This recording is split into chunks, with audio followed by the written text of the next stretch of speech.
Hi everyone, this is doctor Apoorva Namrata, your neuropsychiatrist. ఇవాళ brain గురించి కొంచెం ఎక్స్ట్రా విషయాలు తెలుసుకుందాం.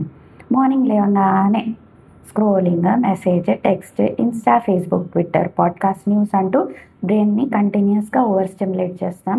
కంటిన్యూస్గా ఆన్ మోడ్లోనే ఉంటుంది. అండ్ ఏం చేయకుండా ఉండటం, బోర్డమ్ని ఒక పెద్ద ఎనిమీ లాగా చూస్తున్నాం. కానీ ఈ బోర్డమ్ వల్ల మన బ్రెయిన్కి రీసెట్, ప్రాసెస్ అండ్ రీఇంటిగ్రేట్ అనే ఆప్షన్ స్టిమ్యులేట్ అవుతుంది. మన బ్రెయిన్కి ఒక డిఫాల్ట్ మోడ్ నెట్వర్క్ ఉంది, అంటే డిఎంఎన్.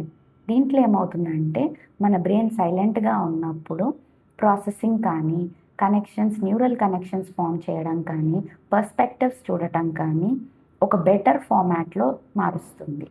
So let's take this up as a challenge. ఒక 10 minute ఛాలెంజ్. ఫోన్ లేకుండా, మ్యూజిక్ లేకుండా, థాట్స్ లేకుండా కూర్చోవడం. ఫస్ట్ 5 minutes కొంచెం కష్టంగా ఉంటుంది, మన థాట్స్తో ఫైట్ చేయాల్సి వస్తుంది. కానీ 6th minute నుంచి the reintegration and reset starts. So సైలెంట్గా కూర్చోవడం వేస్ట్ కాదు, ఇది neuro science. This is regulating yourself, a self-regulating principle. So take this up as a challenge so that because of this reset, you can think better and live better.